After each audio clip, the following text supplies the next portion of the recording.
Now, today we are going to talk about many different organic mechanisms, specifically that of aliphilic compounds. First, we'll be talking about alkyl halogenation, which is a electrophilic addition reaction. Here we have an alkene. Here we have bromine. One of them will have a delta plus charge, while the other one will have a delta minus charge because of it can become an instantaneously induced dipole. And here we have a more stable carbocation and a less stable carbocation, and that's important for later.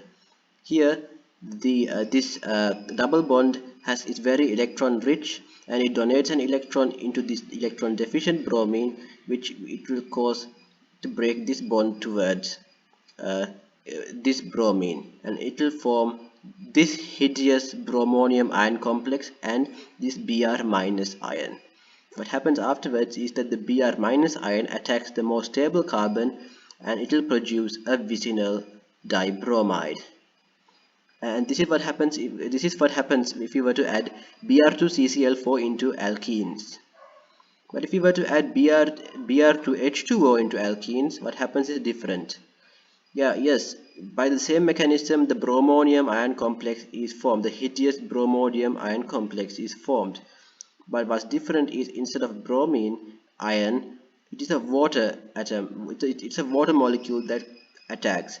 This oxygen is very electron rich, and it wants to, and this carbon wants the electrons. So the oxygen donates an electron over here, and it will cause this bond to break towards bromine, and this bond will break towards oxygen, releasing a H plus ion into the solution, and it will form this compound where the hydroxide ion is bound to the more stable carbon, while the bromine is added to the less stable atom.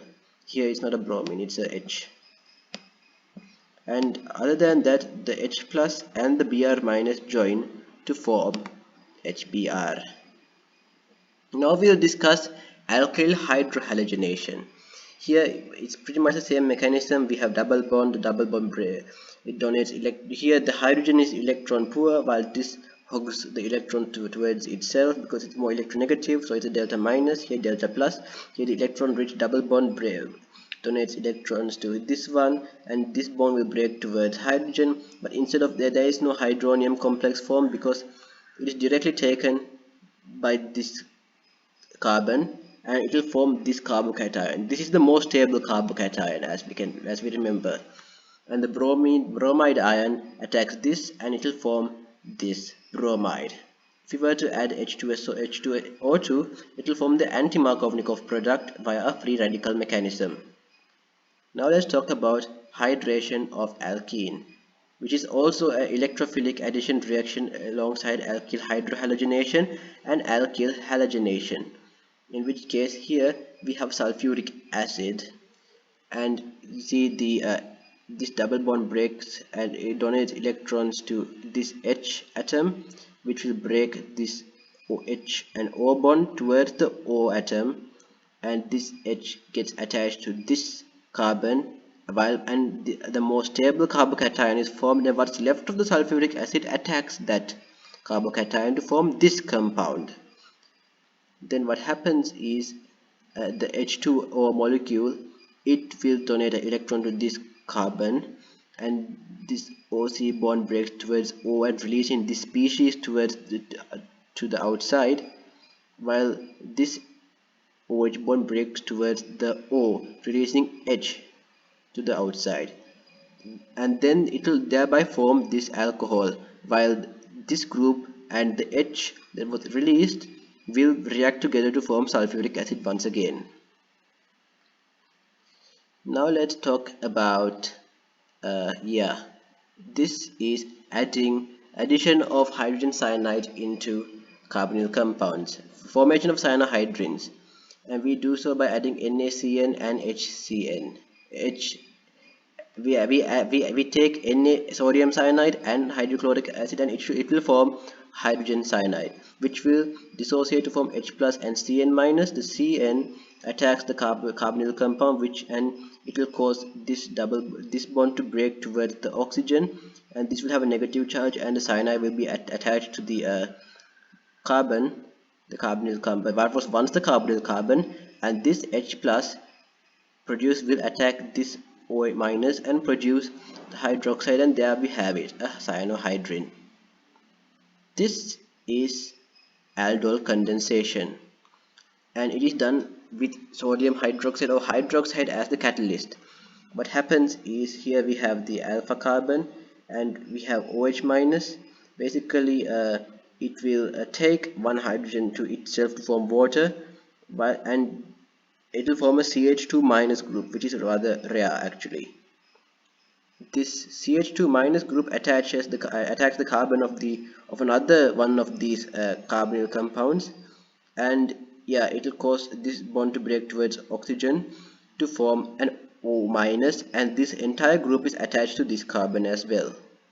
What happens afterwards is that this O minus will will try to bond with this H of water, and this OH bond will break towards the oxygen to form the OH ion again, which is regenerated, and thus it's a catalyst. And what's left of it, this part and this, will result in the formation of an aldol. This is alcohol hydrohalogenation, which is a electrophilic substitution reaction, in which, yeah, here we have the OH, the oxygen of the OH will give an electron to the, will donate to the electron deficient hydrogen of the HBr, and the bond will break towards the Br delta minus, the more electronegative species of this group. This donation happens because this is electron deficient, yeah, and it will form this compound over here, where we have R attached to, yeah, O with two H's, and what happens is that the Br minus that is produced from this reaction, it attacks this R group, which will cause this bond to break to this direction and releasing this thing as water, while the R and the Br minus will produce the alkyl halide. This is Williamson ether synthesis. What happens is, yeah, as old as it is, this CCl bond will break towards the chlorine and release chlorine as a chloride ion, while producing the carbocation, and the alkoxide group, it attacks it and it will form the ether.